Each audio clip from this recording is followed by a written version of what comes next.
Hey guys, this is Jen from ScanNCut Canvas and Scal Help on Facebook. What this video is going to be is all about how to make a pattern. So what I'm going to do is I'm going to actually make a PES cut file, an embroidery file for an applique. And then I'm going to actually make some envelope pillow covers. And then we're going to cut and apply the applique file to our pillow covers. But first what I need to do is, sorry, but I'm a little anal Annie and I always have to even up my material. And this is just material that I stumbled into Walmart one day and found on clearance for $1. And I don't care who you are, but 3 yards of fabric for $1 is a heck of a deal. So there, so I evened that end up. And when you go to make your little pieces of fabric for the front side, what you want to do is you want to get your little pillow blanks. And I got these around Christmas time. So these are 18" by 18" squares. And what I do is I will add 1 inch around. Okay, so my fabric, this is going to be 19" around on all sides for the front. For the back, because it's going to be an envelope, it's going to be 19, and then it's going to have to come down at the split because it's going to be split. So you can add either 4 to 5 inches, and this fabric actually measures 23, so instead of being 24, because you're going to add 5 inches after the split. So that's going to be a perfect length for me. Okay, so I do have everything cut now. So here is the front blanks that both measure 19. Measure 19 by 19. So 19 all the way around. So those are the fronts of both of the pillows. Now the backs. Okay, and I don't really cut this off of this because this is going to be included in part of the envelope seam. Okay, so you can roll it in. You don't have to cut that out or off. Okay, so this is going to be part of the back. Okay, and then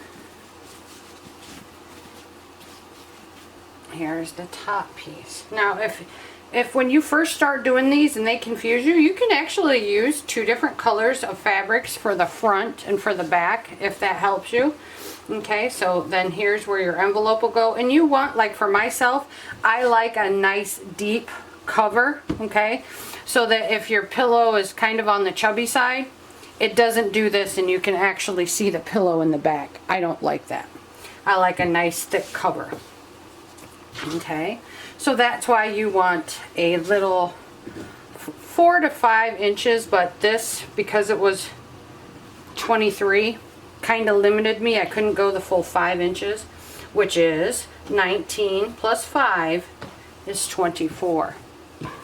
Okay, so I couldn't go that full 5 inches, so I just did whatever I could with 23.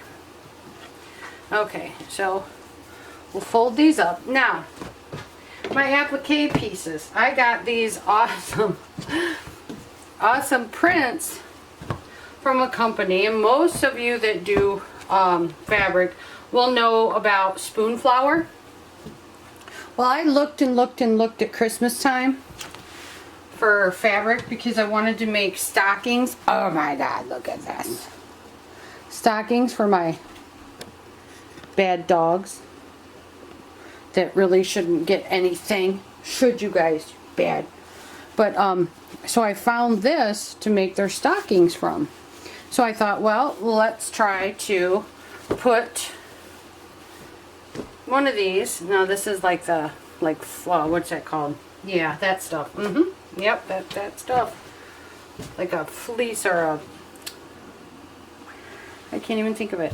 But anyways, so I thought I'll try to put one of these on the running cattle dog, and then maybe the muddy prints, because I really like that. This, I think, is going to be too much on here, but I still really like it. So I may have a pillow number 3 that I'm going to make on my own. But I really like these. So these are the 2 that I've picked to applique onto here. Okay. So there, the fabric is cut. Now we're going to head to how to make the file. If you have a digitizing program, please understand that in order to make the file, you must have a digitizing program. The program that I will be using is Embrilliance Stitch Artist. Okay, and what I do is I create the file in ScanNCut, and you will see that in here. And I do have this exact file from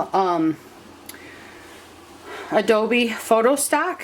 Okay, and I'm going to take that line file and I clean it up so that it is nice and clean. It's actually not this exact same file, but one pretty much like it, so that I can get as close to looking like that in my piece of material and in my embroidery. Okay, but let's head into that. Okay, so here we are in ScanNCut to build your embroidery file. So what you do is just bring in whatever clip art you want, okay? And this is saying that you have a digitizing program, all right? Because that's what you're going to need. Here, you either import it or you trace it, and you just want to get the blackout image. So you just need the solid black backing. I'll show you in this one right here what happens if you don't. Okay, but you should be able to capture this just on your trace screen. So just right here, click blackout. Okay, right here in the trace screen, click blackout, and that should give you a blackout. If it doesn't, increase the color right here in monochrome. Increase that color until your image fully blacks out. Okay. All right, let's come back. Oh, there's our shadow layer. So what I do is I'll go in here and I will node edit to help clean up the image if it doesn't look quite right, or if there's something in there that I don't like I didn't like the tail, didn't like the head, the mouth, all that, and the feet. So I went in here and I pretty much made it my own design, so to speak. I'm not claiming that this is my own design, but I made it mine. So I had it how I wanted it. I know what my hoop size is, so I make sure that I pay attention to that. Now, if I blow over my hoop size, that's okay, because as soon as I take it into Embrilliance, that's going to show me. So I just come back in here and I'll shrink it all down. Okay, so this will give me the stitch file, the outline to capture my fabric, so my satin. Okay, so how do I capture the fabric part? I don't want this, because remember, my fabric needs to be a little bit bigger. So what I do here is I come in here and I go to my shadow layer. And I enter 0.1, enter. And that's how much of a fabric layer it's going to give me. Okay, and that's what I'm going to keep it at right now. Okay, all right. So then I will create a new page. Okay, let's come back here. I'm going to come in here and just grab that gray piece, copy it, bring it over to page 5, and paste it. Okay, so now this gray piece, file, export, will get sent to my ScanNCut. See, there's the standing dog SVG. Okay, there's the blue dog SVG. This is going to be taken into Embrilliance. But for now, we're exporting our cut file. Okay, so there's the standing cut, the dog fabric cut. Okay, so that one right there. So I just export it, click save. So there's my standing dog cut file. Okay, so I'd leave that there. Then, oh, delete that. You want to delete the gray piece because you don't need it here. You already have it on that other page. This, I would export right here, which is what I have right here. Okay, so I would make standing dog, then I would save it. Okay, then when I come to Embrilliance, File, let's open. No, I don't want to open, sorry. I'm thinking of all the work I did yesterday. This is the thing you want to click when you want to import an image or a vector file. And I think only a vector is available in Stitch Artist 3. So if you don't have Stitch Artist 3 and you only have the ability to use an image, when you export this, come up here, export. Do not use PNG. Go to JPEG. Standing dog. 96 dpi, or the size will change. Image. Standing dog. And there you go. If you use PNG, you'll get a blank screen. Okay. Oops. All right, so now you've learned that this one, okay, how to get the stitches or how to get the file for that. Learn how to get the file for this one. So this is exported to the stick as the applique piece cut file without needing to do anything in a program, yada, yada, yada. You have created this, so you have the power to create your own fabric cut file. This one is exported to the place wherever you want, where you can grab this and take it into your digitizing program to digitize this file. Well, that was my original one. I want to delete. No, actually, I'm going to keep that. Okay. This is the one I wanted to just touch base on real quick. If for some reason you're not able to capture the blackout, why is this not selecting? You're not able to capture the blackout in your trace, come in here and click on shadow layer. And when it brings up that your box, you can select blackout in there, and that 9 times out of 10, oh, it stopped working. That's why. All right, hang on, let me come back. Boy, I love version 5. It literally rescues exactly where you were. But anyways, let's come back up here. If that happens, click off it and click back on it and come back in. Okay, right in here, your blackout shadow. Click on that, and there you go. So let's click OK. Let's move this out of the way, and there's your full blackout. Okay, that I just wanted to show you. That's how you can get it. Okay, oops. I want to get rid of this one, not the first one. All right, so now let's head into Embrilliance. Let's pull in our little doggy, because there's a very common mistake that some people may do that they're not aware of. Okay, this one, this is my vector, remember, not my image. I can click this and I can come right up here and click on this, right? Nope, don't do that. How are you going to stick your fabric under there? Well, you can be quick on the draw, but no. Come in here, select him, come up here and click on this one. It says applique. Okay. If the satin doesn't come up for you right away, sometimes this will, okay, or actually most times that will. Click on your satin, then you can come in here and change the things about it. I'm going to make mine at 4 just so that I can make sure that it catches my fabric, okay. Then you can do insets and all this stuff. Position, material, fabric preview, all that. I don't worry about that. So right now I'm going to file, save stitch file as. We're going to do, where's it at? We're just going to override this so that you all can Yes. So we have our standing dog. Okay. Now that should be good to go, to be cut on my machine and then stitched out on my embroidery machine. This is an 8 by 12 hoop for my machine, and it fits quite nicely in there.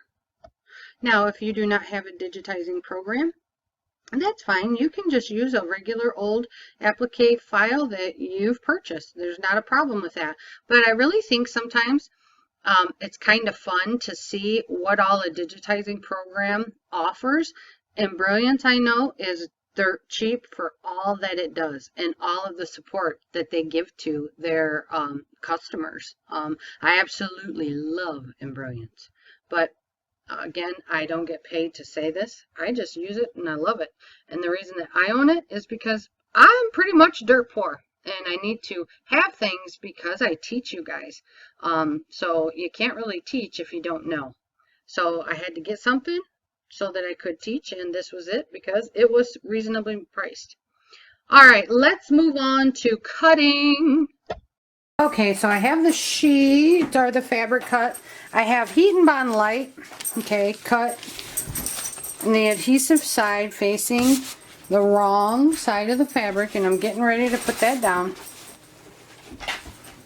Okay, and I'm doing this video so that whatever machine user can use this video. Yes, you can slap a regular piece of fabric, just straight fabric, down onto your mat if you use a DX because it cuts so slow. But we're not going to do that here. And I also need fusible to help the fabric stick to the pillow.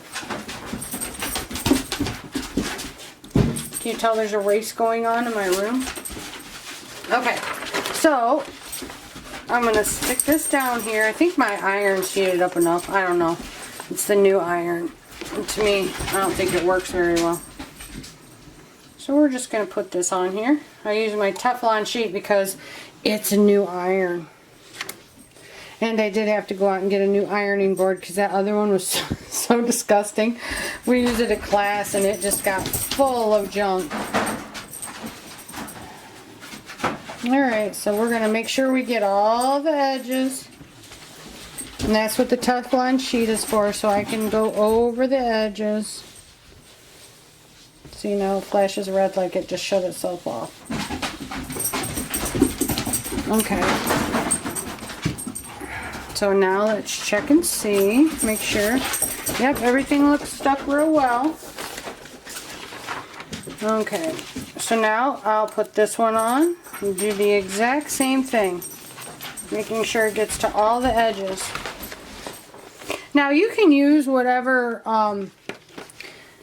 fusible you want. I prefer Heat and Bond Light. I used to use Polan, but they stopped making the backing out of paper and they switched to like a non-stick backing. I did send them an email and asked them why and kind of let them know why us folks that use electronic cutters love the paper, actual paper backing, because it sticks to our mats. But if you use a zig-tack mat, you can just slap that fabric side down if you have a fusible present, okay? So if you have a fusible present on the back of that fabric, just put a fabric side down if you're using a zig-tack mat. If you don't know what I'm talking about, search Zig, Z-I-G, and my name on YouTube here. And you'll see how to do that. And it turns your mats into absolutely awesome little cutting assistants. So that you can use that just fine. Alright, so this is cool. I'm going to wait for that to... I'm going to wait for it to dry. No, I'm going to let it cool a little bit before we slap it on our mats. Because heat can have a negative effect on the adhesive on our mats. Okay, so here we are back at the machine. I do want to bring this up for those that kind of question this. Let's bring up the sitting dog. This is the FCM that I created. Okay, so here's the cut file. Alright, so if I have this in here and I bring it over here, or if I leave it here, let me just leave it there. Let me click add, retrieve data. I'm going to come in here and I'm going to grab my my PES file. The exact same thing. Okay, you see how that's rotated that way? I'm going to click OK. I'm going to grab this outline of it. Okay, again, here's the smoothing for applique files only. Click OK and set. It's going to give me this error message, okay? We're going to back up out of here.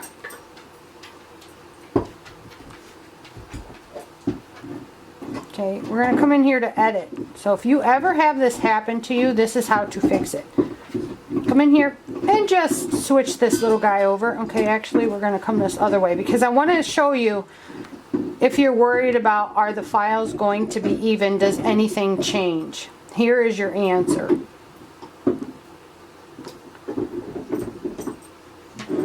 The answer is no. The bottom file was the file that I pulled in from my cut file that I created in Sure Cuts a Lot. This top file is a file that I pulled in from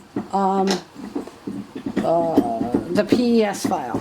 Okay, so you bring them up here. They are the exact same. Okay, with the exception of a little bit of the size because I inflated this one. Okay, so they are true. Now the thing is though, is watch this. When you come in here, lots of people have heard me complain about adding seam allowances. Do you see what happens? It turns blue and then it goes off. Okay, so understand that may happen to you. Seam allowance is already turned off. I can't even turn it on. Okay, and there's plenty of room. There's plenty of room for that seam allowance on that screen. Okay, it's not too small. Let me see if I can get you in here a little closer. Okay, if you're having a hard time seeing this, what I'm talking about.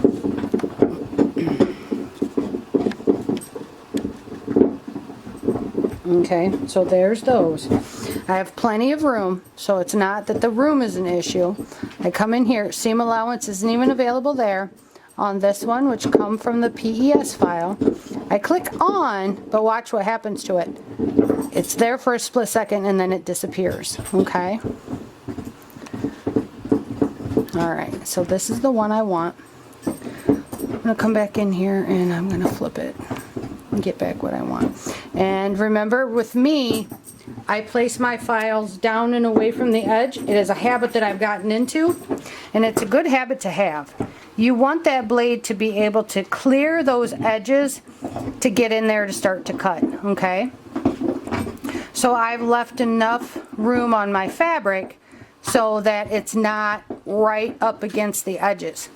You've seen the one video where the felt was right against the edges. It just did not like to cut that. It was really grumpy.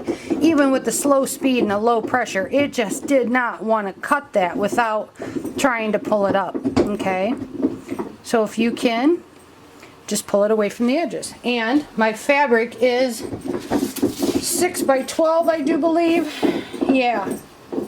So I'm going to put this on the mat and we're going to get ready to cut it. Okay, so now we're all set up to cut our fabric. We have our pattern on there. We have that set to where we want it to be.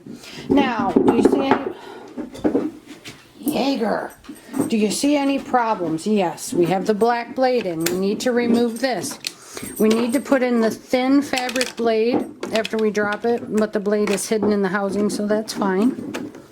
And the lever that's on the side here must be set to 1. If you ever notice your cuts are coming out really crappy and you can't figure out why, your lever may be set to 2.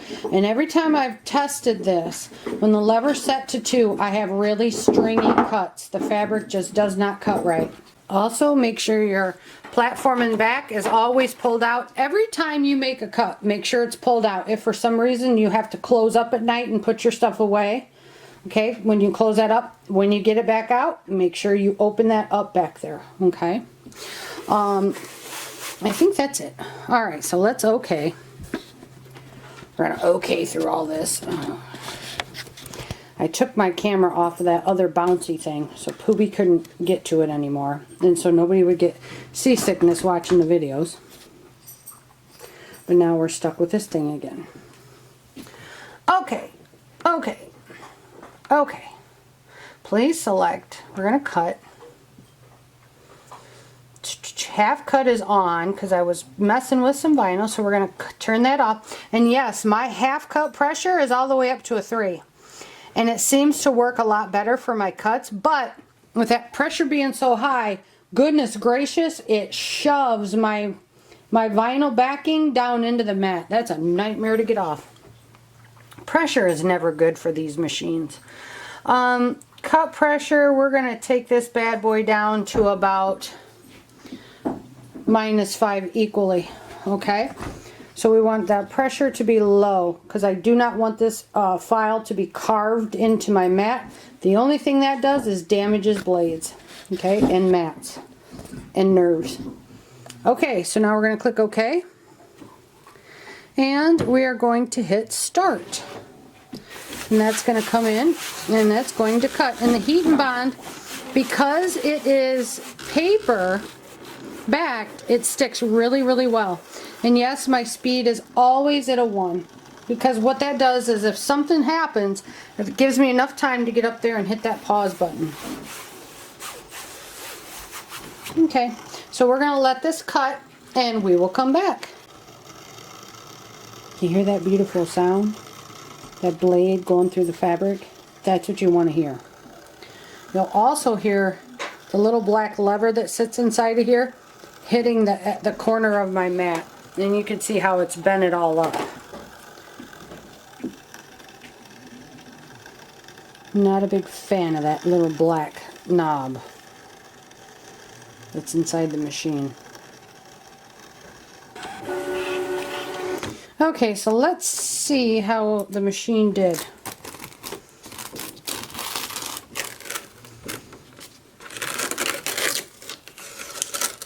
Awesome. Now do my roll and remove method that I've used for years. So there we go. There's one of my little embroidery files. And to get this stuff off, you do the same thing. You just roll. You can use a scraper or whatever to get that to release. Okay, so now I'm going to grab my other piece. And we're going to get moving. Oh, nope, I got some paper stuck up here. So let me just pop this off real quick. Normally it comes off pretty easily. Maybe it would help if I turn on lights in my room, huh?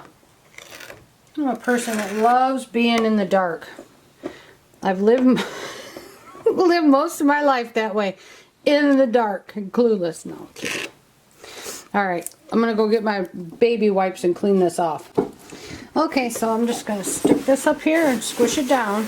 And you know that I just put this on with the mat still being in the machine. So it's not really a whole lot of pressure being applied. Just enough to make sure that it's smooth across there. But when you utilize a zigged mat, you really don't have to use a whole lot of pressure. Okay, so right up here is my little doggy file. 1, 2, and a tick. So there's 1, 2, 3 and a half. Okay, so that's good. Alright, so we're good to go all the way around it. Please select, cut, and we're going to start it. Okay.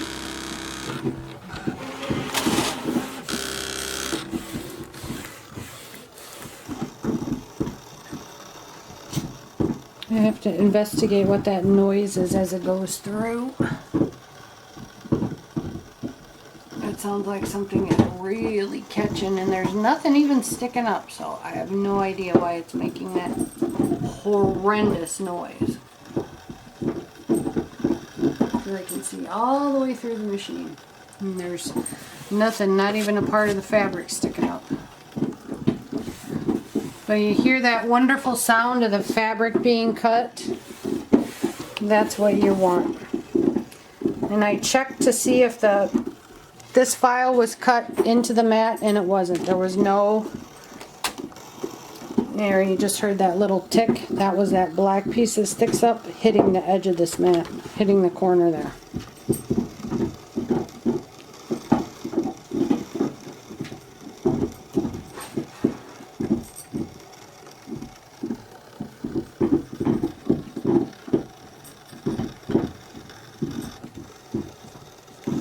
I mean, and we could have even taken this pressure down a little bit lower, because this actually went through the paper as well. And when that happens, you'll lower your pressure so that the blade is not being forced through that and capturing the paper too. We'll see how this one does. See, there was nothing sticking up, so I'm not sure why that creates such a noise when it goes through there. Okay, see? Now this one didn't cut all the way through right up here, but it captured that side. Okay, so let's take a look here. And because I actually cleaned my mat, it is super sticky right now. Okay.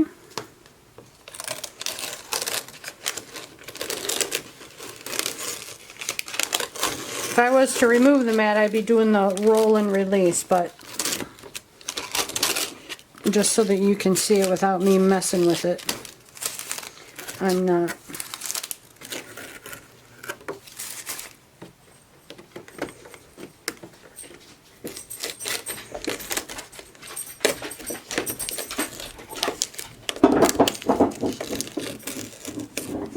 Yeah, so it kind of cut all the way through and kind of didn't in some spots.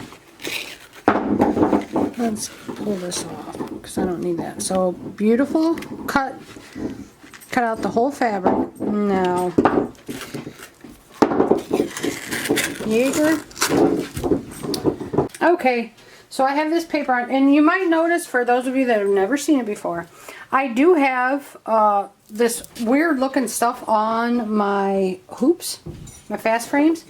That's because it makes them non-stick, because I got tired, because I'm lazy. No, because when you're in a rush, you don't have time to sit there and pick off all of the junk.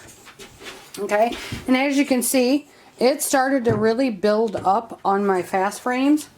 So I had to sit there one day with the razor blade and carve it all off of there. I was like, no, there's got to be a better way. So I took some blue painter's tape, wrapped that first, and then I wrapped packing tape around that. And it works very well. You've seen. It just pops right off, okay? But it doesn't pop right off when you're stitching, so it's a godsend. So I wrapped all my frames this way. And yes, there's video showing you how to do that too, okay? If you choose, you don't have to. Whatever. Okay, so let's slap this down. I'm gonna stuff 2 dogs in these pillowcases, I know that. Daggum dog. Okay.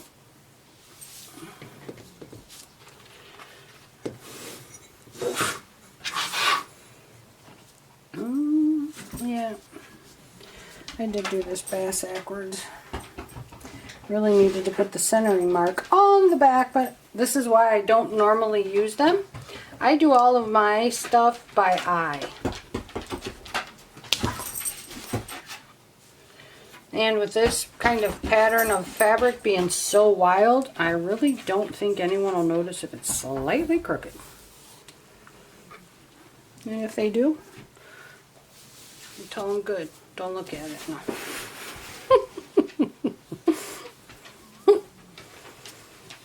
There we go.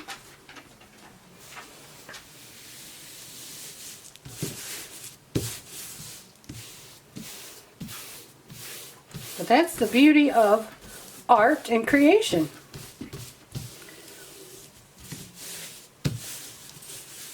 Nothing is ever perfect.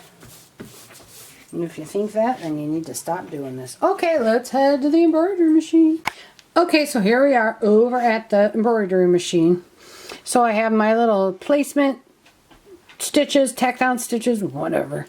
what that's going to do is that's going to come in and that's going to lay the lines to let me know where I'm going to be able to pull my fabric. So when we were in the program and I didn't run right in and just lay a satin stitch, this is why. Because I needed this first little outline stitch there so that I knew where to place my fabric. Okay, so that's why it's not just a satin stitch, it's that little outline there. That's why we went in and used applique. So let's lock it. It doesn't really matter what color I have up there because it's not going to be seen. So let's see what this little thing does.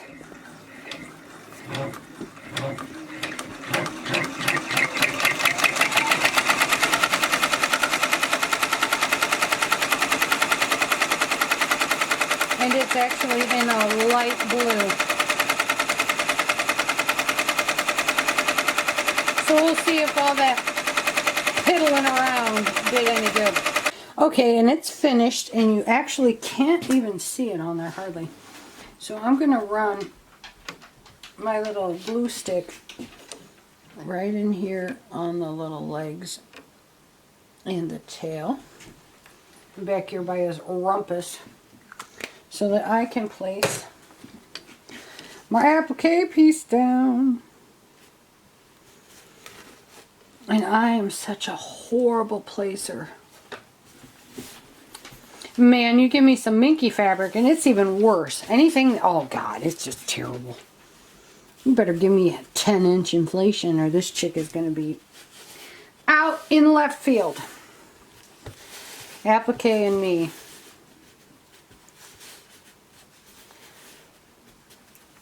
My doctor tells me that's because of my stroke. Okay, so now let's hit lock. We're going yep with color number 2.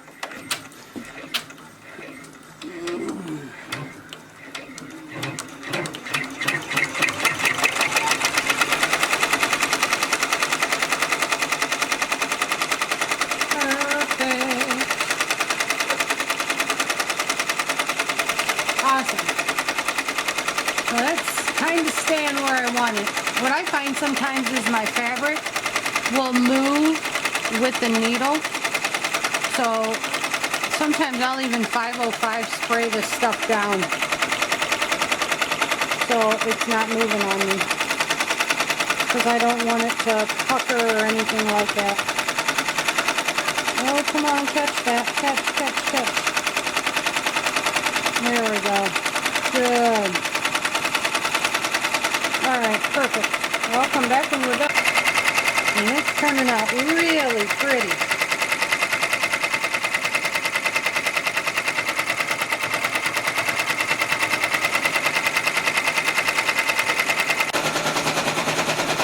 Reason for all the noise.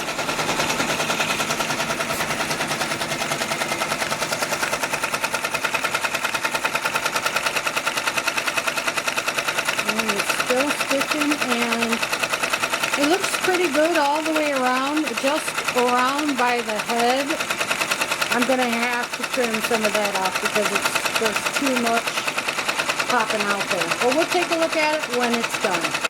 You can see right here, there's too much, so I'm going to take my little scissors and trim that off right now.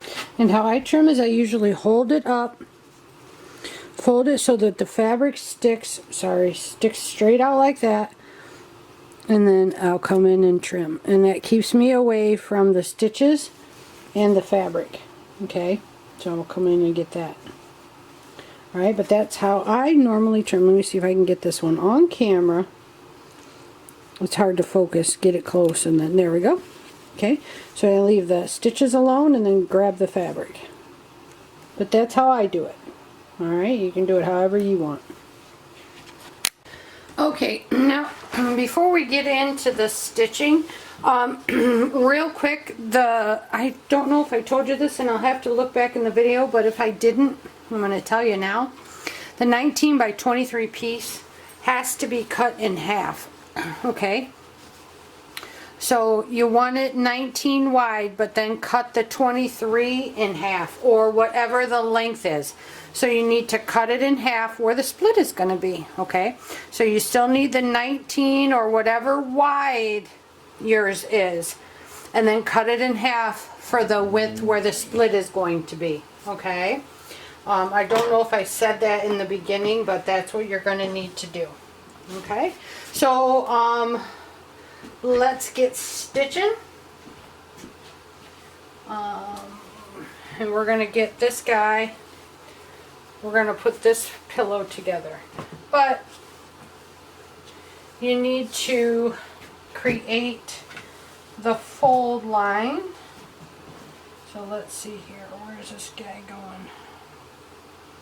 Right down here. Now because I didn't have the right size for this, the right amount, I'm going to have to kind of be chintzy because I don't have a whole lot to play around with here. Okay, so I need to be very, very, very small with what I'm sewing here. And let's see what I can get away with. Could probably iron this too to help me, but we'll see what I can do here. You know what, that might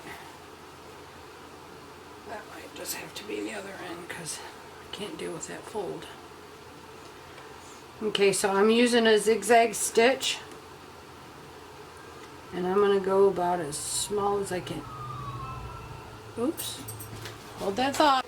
Okay, so we're going to try to get a small stitch here. The whole fire department just went by, so my dogs, they tend to howl. Alright, so let's see what we can get out of this guy right here. Sewing machine should cover up the noise of those little mongrels. Well, let's cover this up.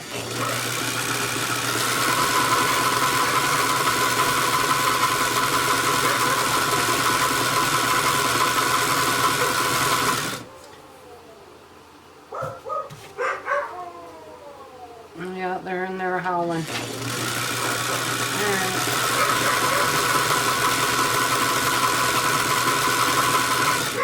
Sound like a bunch of wild beasties.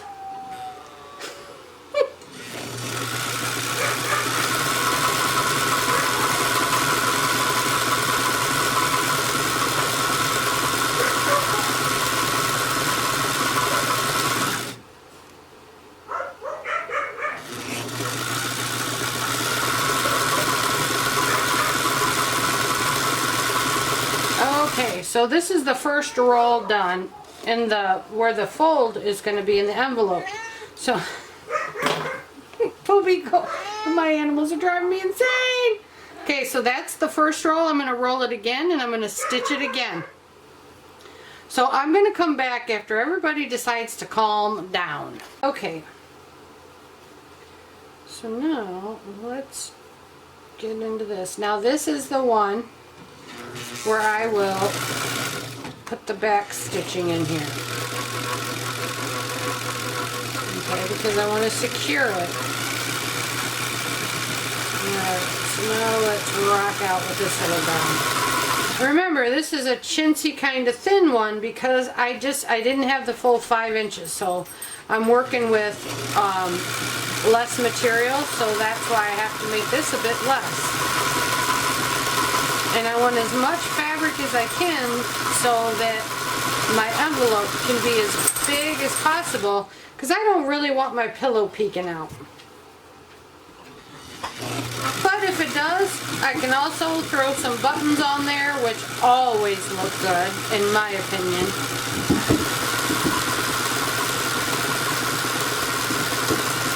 So now we're done howling, we're going to chew on some deer antlers. Guys just don't stop, do you?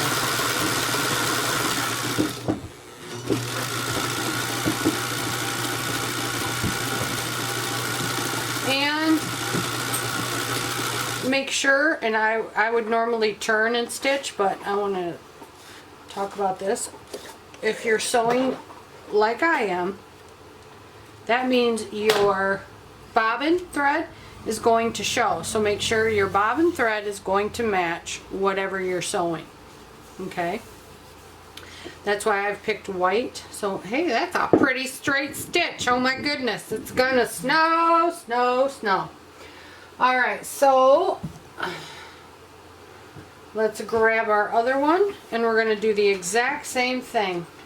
Really, really thin. Oh, come on.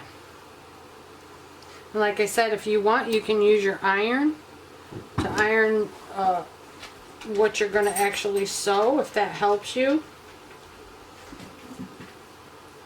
However you want to do it.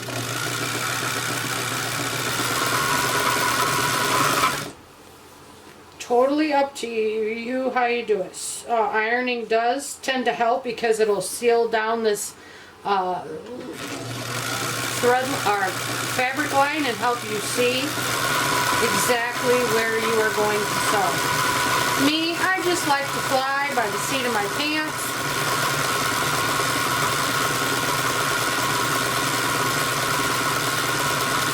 As you can tell, such is my life. But to me, it just makes things interesting. And for myself, honestly, I find that I actually like screwing things up all the time because that's when you learn the most. If you walk through life never making a mistake, you have a pretty boring life. I love making mistakes. They're fun. Some of the most fun times I've had were some of the biggest mistakes I ever made. Don't tell anybody I said that though. I will deny it. Okay.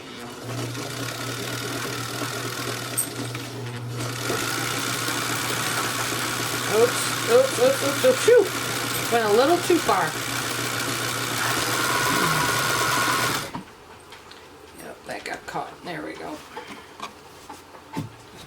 Shoo! Okay, so now let's get this down and then we'll get on with the rest of it. So I'll come back when I'm done. I'm getting ready to start the first side of the envelope. I think on the second pillow, I'm actually going to change the configuration of it because I want to add a statement to it. So I may change the way that one's made. Oops, hopefully, oh good. Hopefully that didn't pull back through. You know, this one, it doesn't have that auto threader. Oh my God, say it ain't so. No auto threader. Well, how does that thing work? Easy. Thread it yourself. Less things to break. And I'm telling you what, this thing weighs like 180 pounds. This thing is so awesome. I just love the sewing machine. It's usually quieter than this. I don't know what's going on. Why it's making all this noise.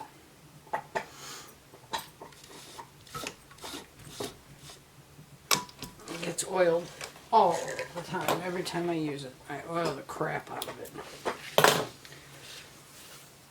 But it was found in an old barn. And I love it. Love, love, love, love, love it.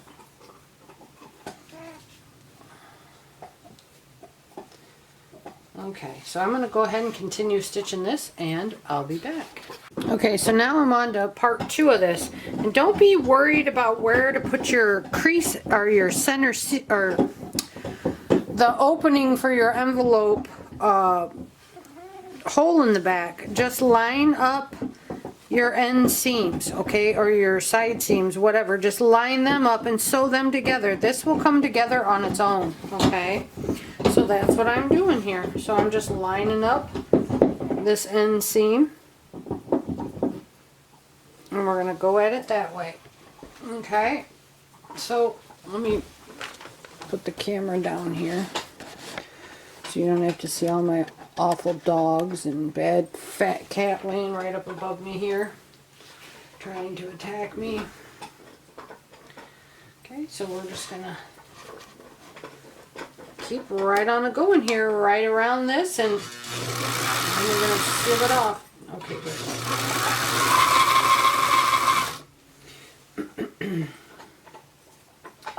So I just pair this up. And yes, you can use pins if you want to pin it together. I don't. Totally up to you what you want to do.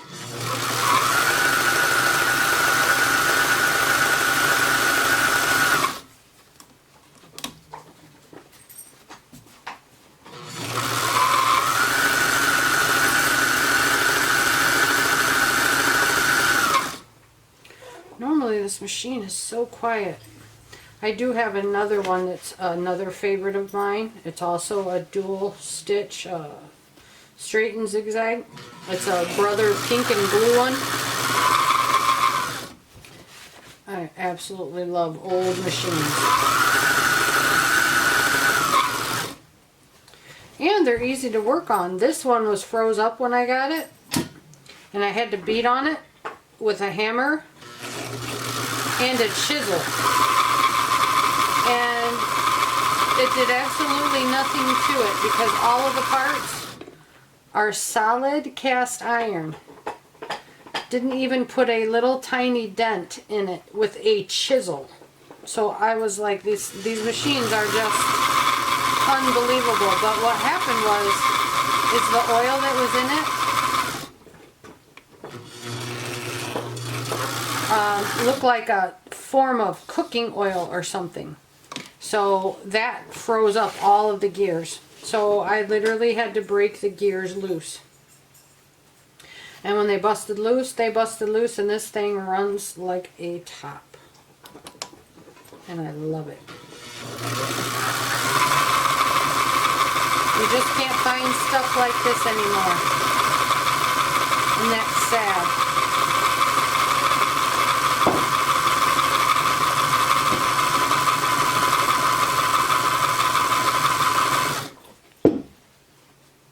Kind of like old cars, man. I love old cars.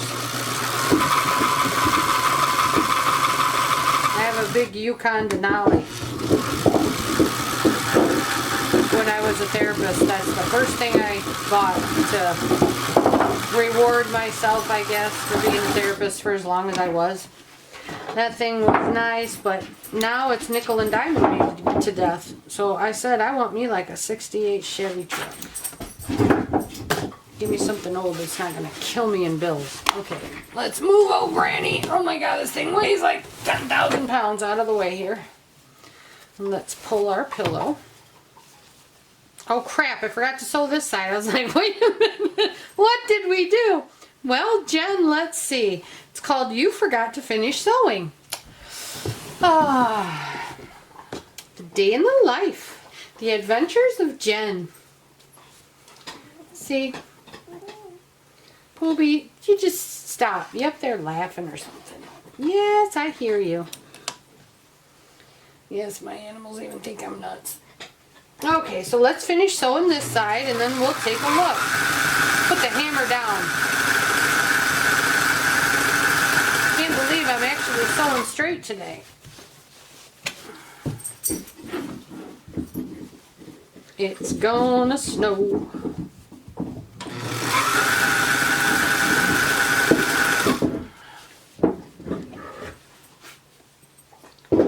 My oldest son is an iron worker and he has been having big time troubles with all the wind. 300 foot up in the air on all them roofs, yeah.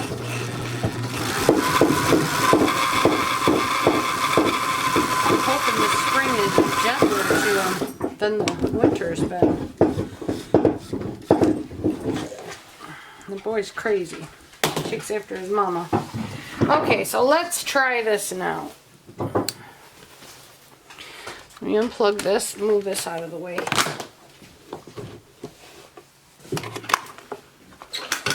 Oh my God. Okay. Don't really want to set it in the middle of that table because that table was going to blow out. Okay, so now let's take a look at it since I finished sewing it together. It's so crazy. Poobie, what are you doing? Poobie. Poobie.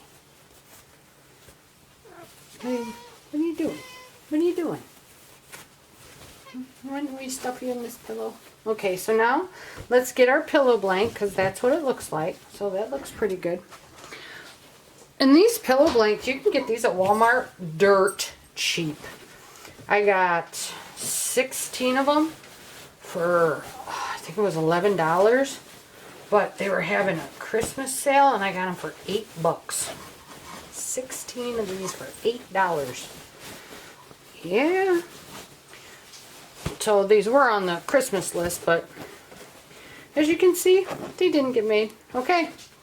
So there's the back. It lays nice. It's not pulling. It's not gapping. Yeah, it's not as deep as I wanted, but that's because I didn't have the exact amount of material.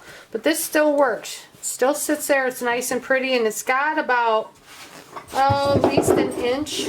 Okay, so if I were to squish this down all the way, yeah, it's got about, well, at least an inch and a half. Okay, so Jaeger, it's got about an inch and a half. And then here's the pillow. All cut, digitized.